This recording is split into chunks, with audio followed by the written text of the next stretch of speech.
Hi, Franklin families.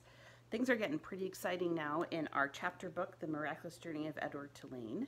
Remember, he just went overboard and ended up at the bottom of the ocean and is finally experiencing his first emotion, which is fear. Look at that. Those are quite the waves. Looks very cold.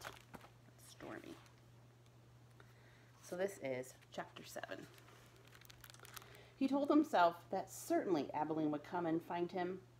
This, Edward thought, is much like waiting for Abilene to come home from school. I will pretend that I'm in the dining room of the house on Egypt Street, waiting for the little hand to move to the 3 and the big hand to land on the 12. If only I had my watch, then I would know for sure. But it doesn't matter. She'll be here soon, very soon. Hours passed, and then days, and weeks, and months. Abilene did not come.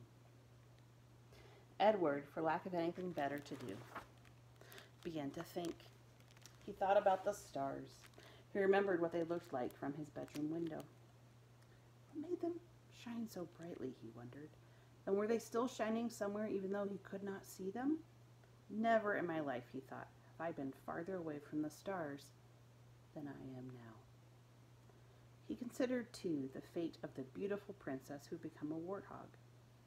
Why had she become a warthog? Because the ugly witch turned her into one. That was why. And then the rabbit thought about Pellegrina. He felt, in some way that he could not explain to himself, that she was responsible for what had happened to him. It was almost as if she and not the boys had thrown Edward overboard. She was like the witch in the story. No, she was the witch in the story. True, she did not turn him into a warthog, but just the same she was punishing him, although for what, he could not say. On the 297th day of Edward's ordeal, a storm came. The storm was so powerful that it lifted Edward off the ocean floor and led him in a crazy, wild, and spinning dance. The water pummeled him and lifted him up and shoved him back down. Help! Thought Edward. The storm, in its ferocity, actually flung him all the way out of the sea, and the rabbit glimpsed for a moment the light of an angry and bruised sky. The wind rushed through his ears. It sounded to him like Pellegrina was laughing. But before he had time to appreciate being above water, he was tossed back down into the depths. Up and down, back and forth he went, until the storm wore itself out, and Edward saw that he was beginning again his slow descent to the ocean floor. Oh, help me, he thought. I can't go back there. Help me. But still, down he went. Down, down, down. And then, suddenly, the great wide net of a fisherman reached out and grabbed the rabbit.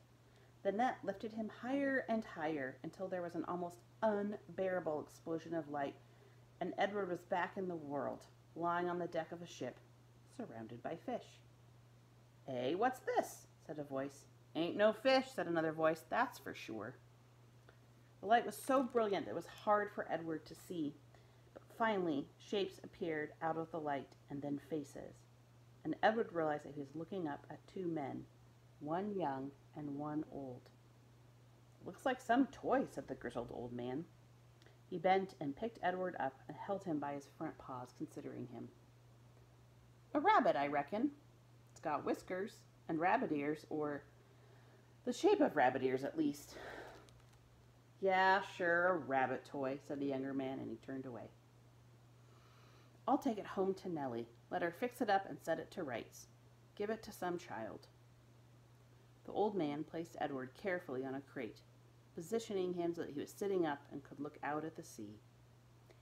Edward appreciated the courtesy of this small gesture, but he was heartily sick of the ocean and would have been satisfied never to set eyes on it again. "There you go," said the old man. As they made their way back to the shore, Edward felt the sun on his face and the wind blowing through the little bit of fur left on his ears, and something filled his chest, a wonderful feeling. He was glad to be alive. "Look at that rabbit," the old man said. "Looks like it's enjoying the ride, don't it?" Yep," said the young man. In fact, Edward Tulane was so happy to be back among the living that he did not even take umbrage at being referred to as an it. So maybe we're having a teeny little bit of growth and change in Edward. Yes.